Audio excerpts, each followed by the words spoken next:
The morning of February 20th, 1943 broke cold over the Kasserine Pass in western Tunisia, and Generalmajor Fritz von Broich couldn't suppress the smile creeping across his weathered face. His 10th Panzer Division had just completed one of the most devastating attacks against American forces since the United States entered the war. Burning American half-tracks littered the valley floor. Abandoned equipment lay scattered across the rocky terrain.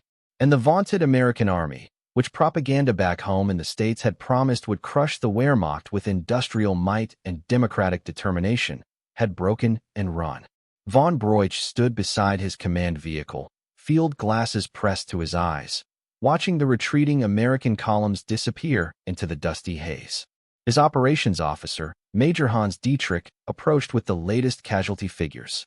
The numbers confirmed what von Broich had witnessed personally over the past 3 days of fighting. The Americans had lost over 6,000 men killed, wounded, or captured. German forces had seized nearly 200 American tanks and artillery pieces. The pass, a critical gateway through the Atlas Mountains, belonged entirely to the Wehrmacht. If you're enjoying this deep dive into the story, hit the subscribe button and let us know in the comments from where in the world you are watching from today.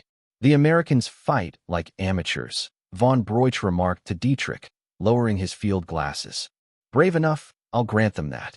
But courage without skill is simply waste. Dietrich nodded agreement. He had commanded panzers in Poland, France, and Russia. He understood the difference between veteran troops and green conscripts. The Americans at Kasserine had demonstrated exactly the kind of tactical incompetence that von Broich expected from a nation whose military experience consisted primarily of parading through small towns and playing at war games. What neither von Broich nor any German commander in Tunisia could have anticipated was that the lessons learned in this valley would transform the American army into a force that would drive them from North Africa entirely within 4 months. The defeat at Kasserine Pass, which seemed to confirm German superiority, was actually the catalyst for one of the most dramatic military transformations of the Second World War. The German assessment of American fighting capabilities after Kasserine was nearly universal among Wehrmacht officers in North Africa. Oberst Rudolf Lang, commanding the 5th Panzer Regiment, submitted his after-action report with barely concealed contempt for his opponents. American tank crews show no understanding of coordinated maneuver, Lang wrote. Their infantry advances without proper reconnaissance. Their artillery, though numerous, fires without intelligent direction. These soldiers require at least 1 year of combat experience before they can be considered effective opponents. Generaloberst Hans-Jürgen von Arnim, overall commander of German forces in Tunisia, shared Lang's assessment in his reports to Berlin. Von Arnim had fought on the Eastern Front, where German forces faced Soviet armies that combined numerical superiority with increasingly sophisticated tactics. By comparison, the Americans seemed almost childlike in their approach to warfare. Von Arnim's confidence was reinforced by the tactical details of the Kasserine engagement. German panzer units had executed complex flanking maneuvers that American forces failed to anticipate or counter. Wehrmacht infantry had infiltrated American defensive positions with ease. Luftwaffe aircraft had achieved local air superiority despite overall Allied dominance in the Mediterranean theater. Every metric suggested German tactical superiority over their American opponents. What the German high command failed to recognize was the fundamental difference between German and American military culture. The Wehrmacht had been shaped by decades of Prussian military tradition, emphasizing rigid discipline and tactical excellence. Officers were products of intensive training programs that produced technically proficient but intellectually inflexible commanders.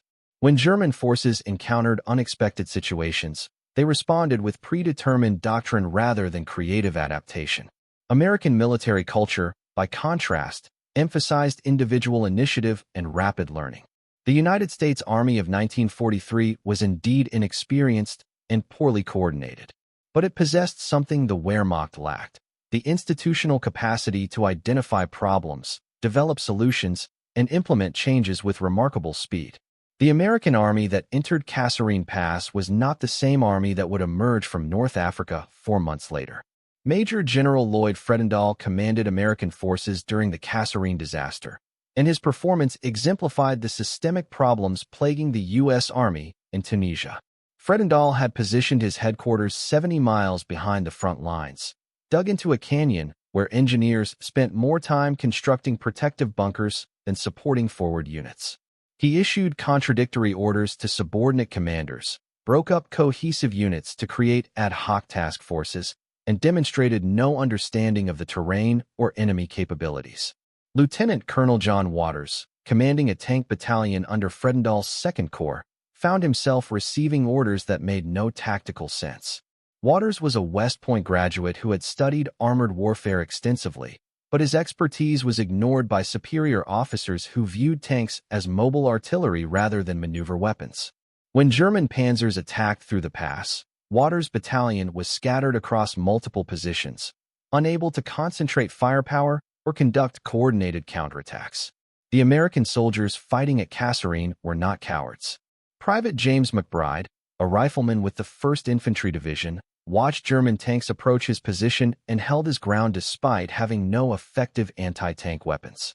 McBride and his squad fired their M1 Garand rifles at the panzers, knowing the rounds would bounce harmlessly off armored plate, because no one had taught them what else to do.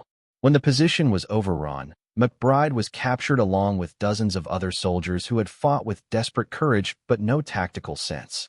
Sergeant William Morrison commanded a Sherman tank that engaged German Mark IVs during the initial assault. Morrison had received exactly 6 weeks of tank training before shipping overseas. He understood how to drive the Sherman, load its 75mm gun, and perform basic maintenance. What he didn't understand was how to use terrain for concealment, how to coordinate with other tanks, or how to identify enemy weak points. Morrison's tank was destroyed in the opening minutes of combat, though he and most of his crew escaped before the vehicle burned. The German soldiers who fought at Kasserine were veterans of campaigns across Europe and North Africa. Unteroffizier Klaus Müller, commanding a Panzer IV in the 10th Panzer Division, had fought in France, Yugoslavia, and Russia before arriving in Tunisia. Müller could identify different tank types by silhouette at 2,000 meters. He understood how to use terrain to mask his approach, how to coordinate with infantry, and how to exploit enemy mistakes with ruthless efficiency.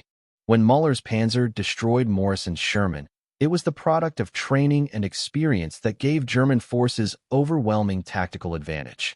But experience alone couldn't overcome the fundamental strategic reality facing German forces in North Africa. The Afrika Korps and its supporting units were operating at the end of impossibly long supply lines across the Mediterranean. British and American naval and air forces were strangling German logistics, sinking transport ships, and bombing supply columns. Every tank lost in combat was irreplaceable. Every experienced soldier killed or wounded diminished German combat effectiveness.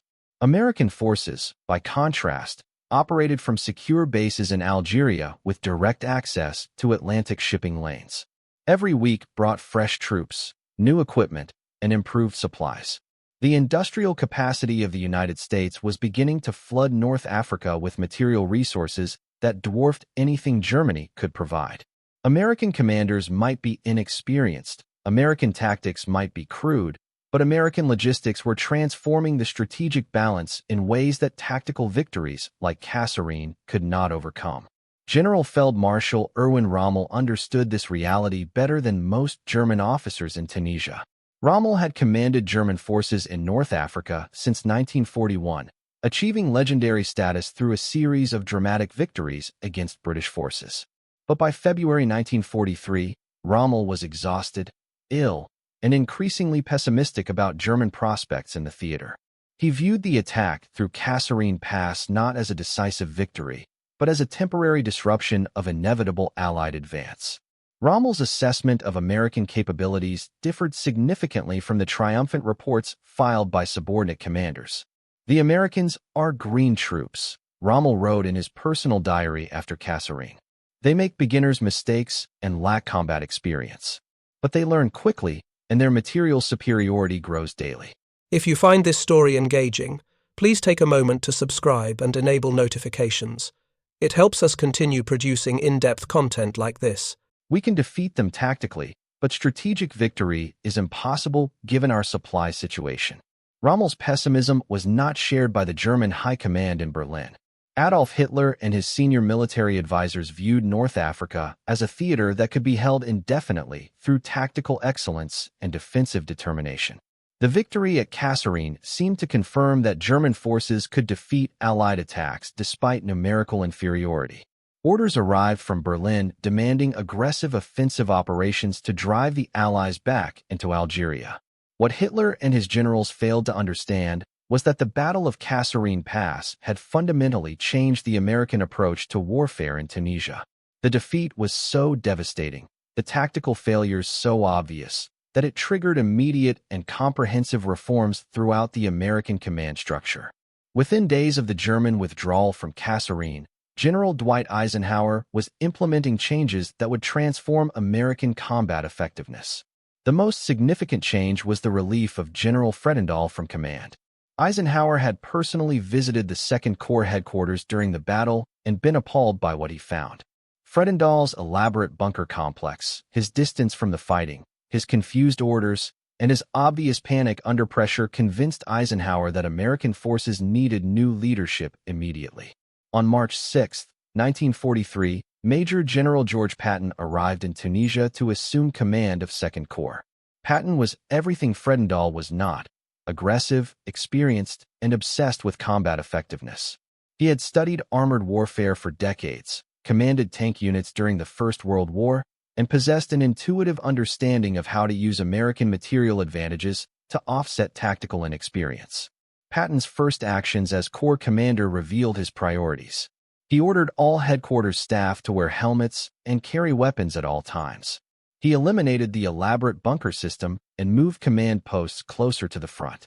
He relieved officers who showed hesitation or incompetence, promoting younger commanders who demonstrated initiative. More importantly, Patton implemented systematic training programs designed to correct the tactical deficiencies exposed at Kasserine. Tank crews received intensive instruction in coordinated maneuver, terrain exploitation, and anti-tank tactics.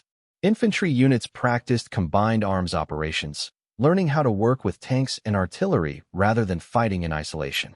Artillery observers were trained to call for fire missions rapidly and accurately, transforming American artillery from a blunt instrument into a precision weapon. The transformation occurred with remarkable speed. Lieutenant Colonel Waters, who had witnessed the chaos at Kasserine, found himself commanding a tank battalion that bore little resemblance to the unit he had led a month earlier. Waters' crews now understood how to advance in mutually supporting formations. They knew how to use terrain to mask their movements from enemy observation. They had practiced engaging multiple targets in rapid succession, compensating for the Sherman's inferior armor and gun with superior numbers and coordination. Sergeant Morrison, who had survived the destruction of his first Sherman tank, was assigned to a new crew with extensive additional training. Morrison learned that charging directly at enemy positions was suicide. He learned to use smoke for concealment, to coordinate with infantry for mutual support, and to identify German tank weak points. Most importantly, Morrison learned that American doctrine emphasized teamwork over individual heroics. A single Sherman might lose to a German Panzer IV, but 4 Shermans working together could overwhelm superior German armor through coordinated fire.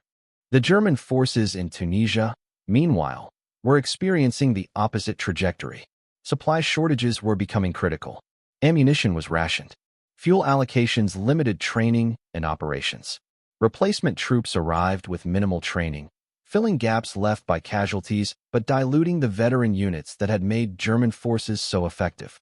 Luftwaffe support became increasingly sporadic as Allied air forces achieved near-total air superiority. Unteroffizier Müller, the experienced panzer commander, found his tank increasingly immobilized by lack of fuel and spare parts. The Panzer IV that had performed flawlessly during the Kasserine offensive now suffered from mechanical problems that couldn't be repaired due to missing components. Müller's crew was forced to cannibalize abandoned vehicles for parts, a practice that indicated the desperate state of German logistics. By late March 1943, the strategic situation in Tunisia had shifted dramatically. American forces had recovered from their defeat at Kasserine and were advancing methodically toward the coast. British forces were pushing from the east, squeezing German and Italian forces into an increasingly narrow pocket. The tactical brilliance that had won battles like Kasserine could not overcome the fundamental reality of Allied material and numerical superiority.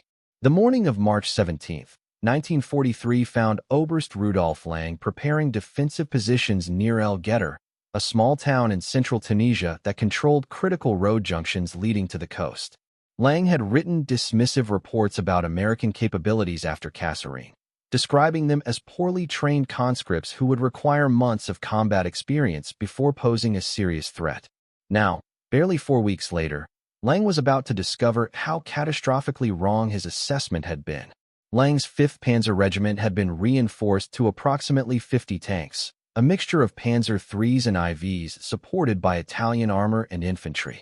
Intelligence reports indicated an American attack was imminent, led by Patton's reformed Second Corps.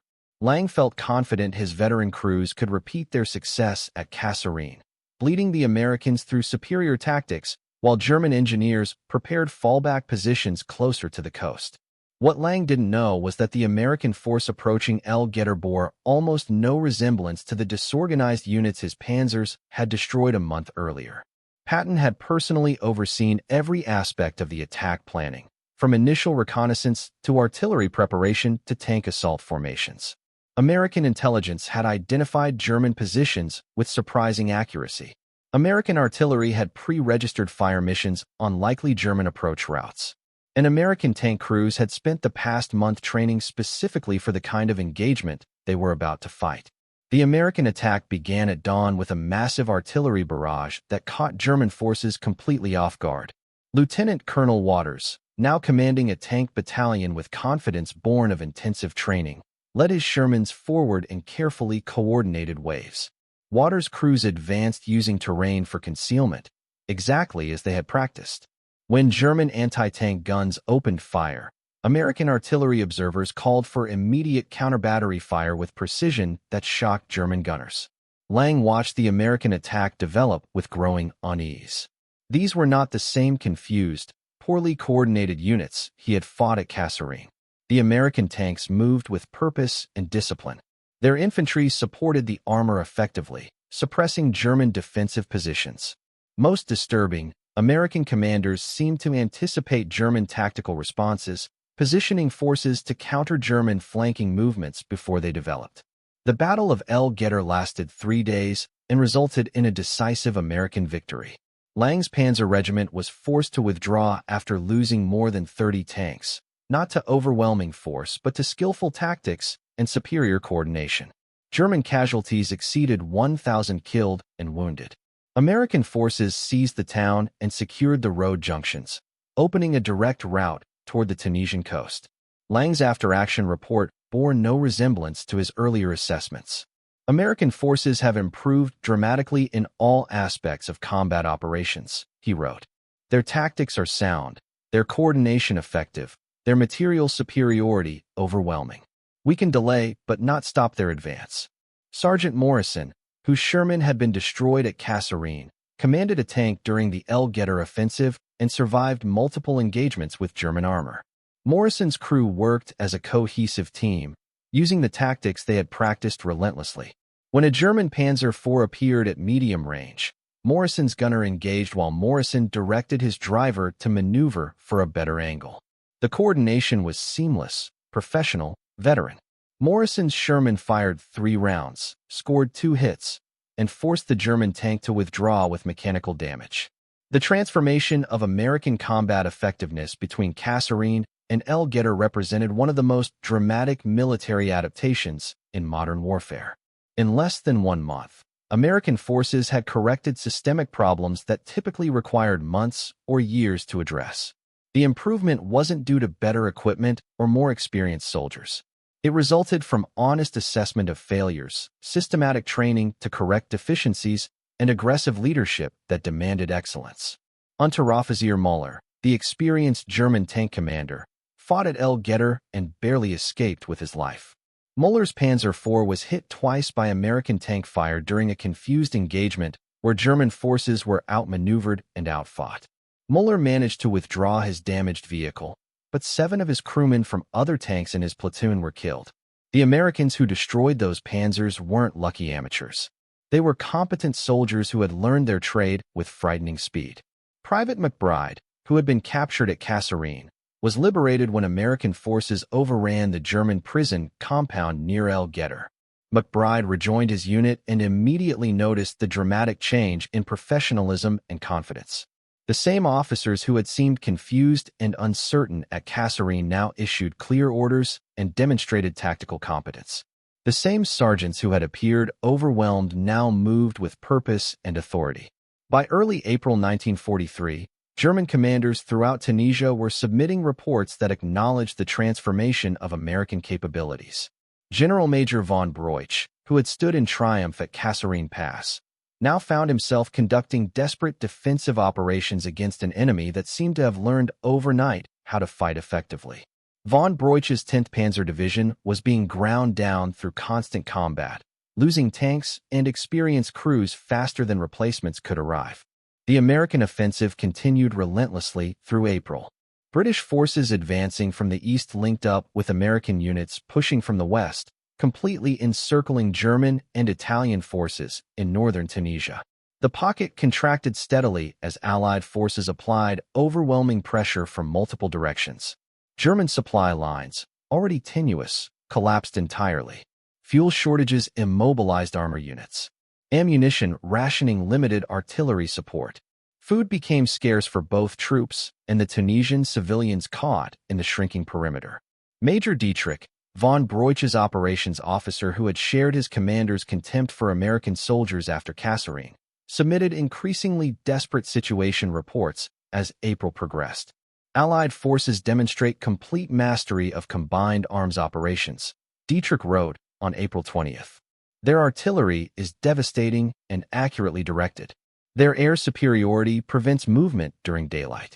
Their tank units maneuver with skill equal to our own veterans. Continued resistance serves no strategic purpose. The German High Command in Berlin refused to authorize withdrawal from Tunisia. Hitler had declared the position must be held regardless of cost, viewing any retreat as defeatist and politically unacceptable.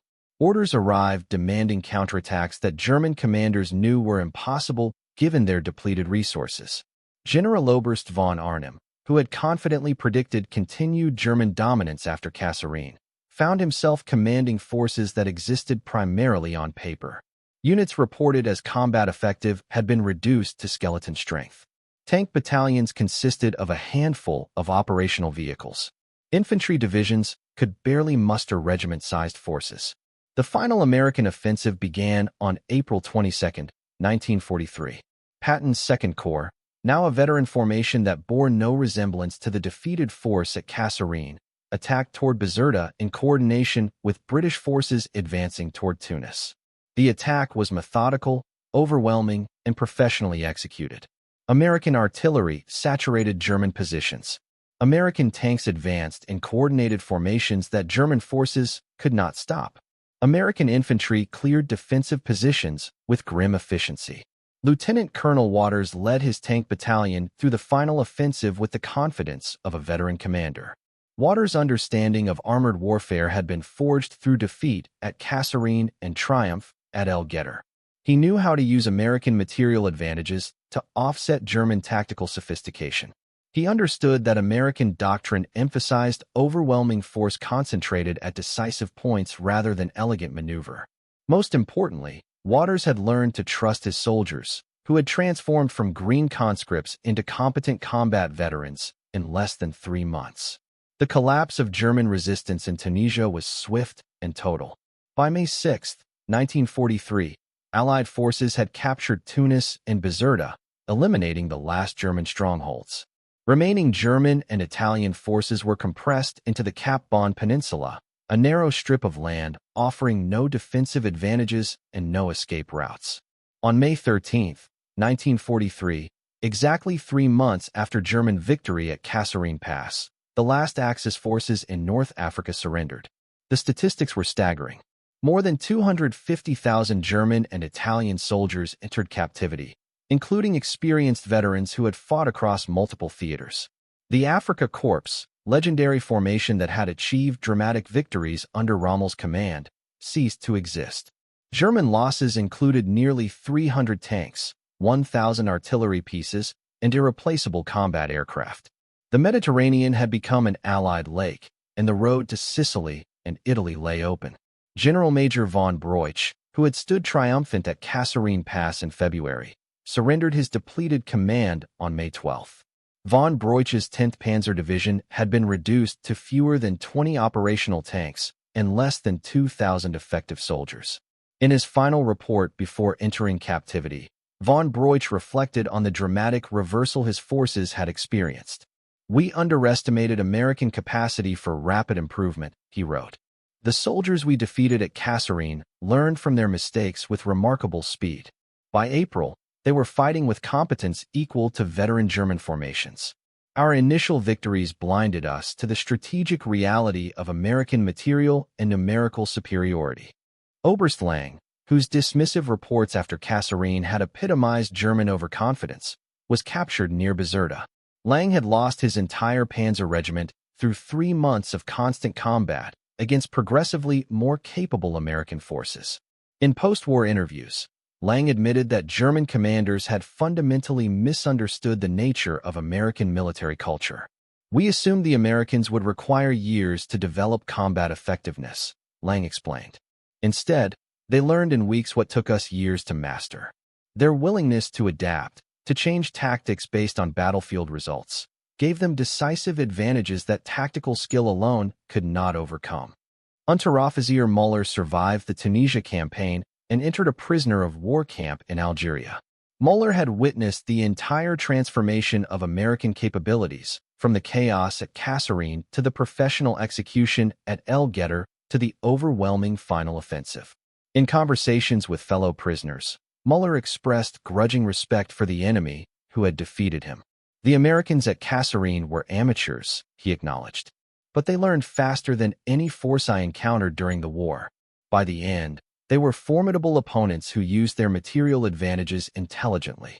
Sergeant Morrison, whose journey from destroyed Sherman at Kasserine to effective tank commander at El Guettar exemplified American adaptation, survived the Tunisia campaign and continued fighting through Sicily, Italy, and eventually France. Morrison's combat experience in Tunisia shaped his entire approach to warfare.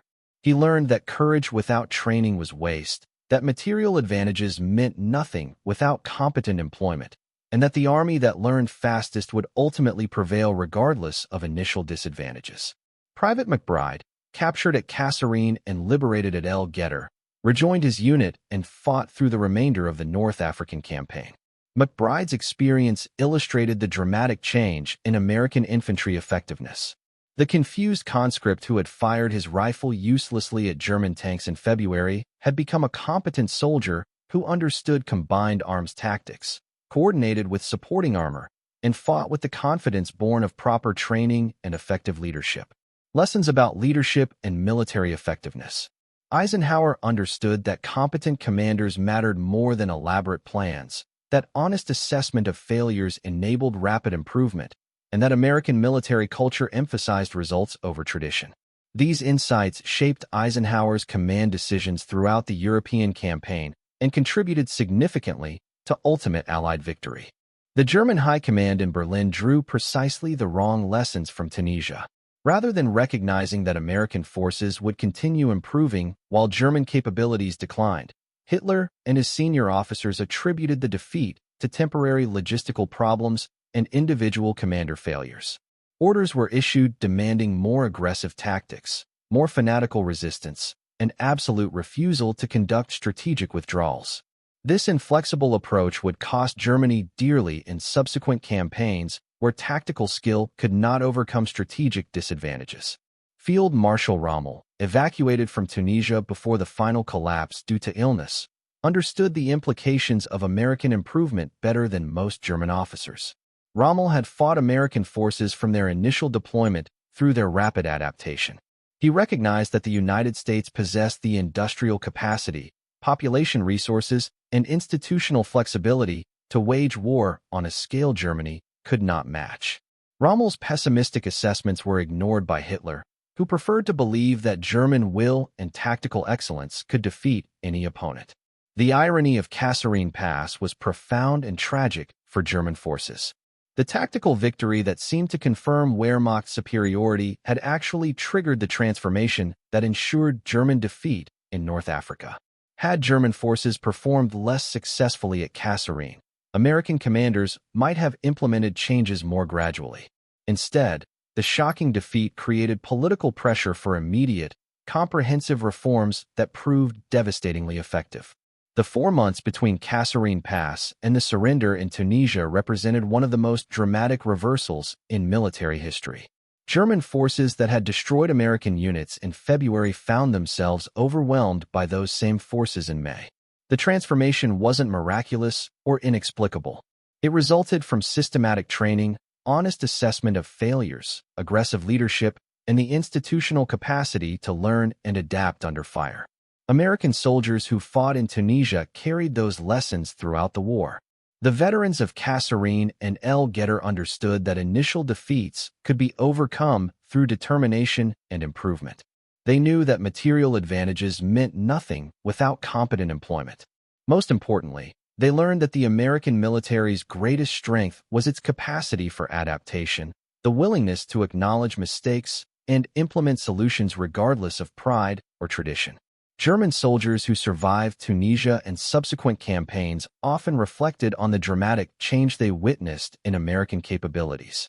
The contempt and overconfidence that followed Kasserine had been replaced by wary respect and recognition that German tactical excellence could not overcome American material and numerical superiority combined with progressively improving competence.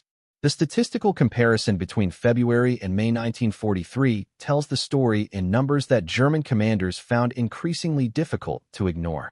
American forces that had lost 6,000 casualties and 200 armored vehicles at Kasserine inflicted 250,000 casualties and captured 300 tanks during the final Tunisia offensive. American tank crews that had demonstrated amateur tactics in February fought with professional competence by May. American artillery that had fired ineffectively at Kasserine delivered devastating and precisely coordinated fire missions during the final offensive. The psychological impact on both armies was equally dramatic.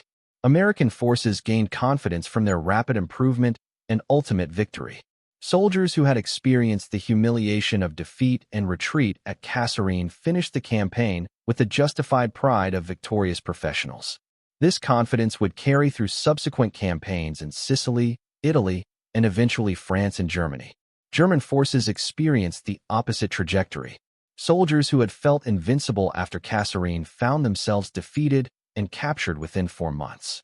The shock of losing to an enemy they had dismissed as incompetent created psychological damage that extended beyond individual soldiers to affect the entire Wehrmacht's assessment of Allied capabilities. German commanders who had confidently predicted American forces would require years to develop effectiveness watched those same forces master combat operations in weeks. The lessons of Tunisia should have been obvious to German strategic planners. American industrial capacity ensured material superiority that tactical skill could not overcome. American military culture emphasized adaptation and learning, allowing rapid improvement that traditional armies could not match. American numerical superiority, when combined with competent leadership and proper training, created overwhelming combat power that exhausted German defensive capabilities. Instead, German leadership drew the wrong conclusions and implemented the wrong solutions. Rather than recognizing the need for strategic flexibility and defensive conservation of forces, Hitler demanded aggressive offensive operations and fanatical resistance regardless of circumstances. This approach guaranteed defeat in detail across multiple theaters as German forces were ground down through constant combat against progressively more capable Allied armies. The transformation of American military effectiveness in Tunisia established patterns that would repeat throughout the war. American forces would enter campaigns with material advantages but tactical disadvantages, suffer initial setbacks, implement rapid improvements, and ultimately overwhelm German resistance through superior resources intelligently employed. German forces would achieve tactical victories that could not be sustained strategically, gradually eroding through constant combat against an enemy that learned faster and replaced losses more effectively. Years after the war, military historians would study the Tunisia campaign as a case study in military adaptation and institutional learning.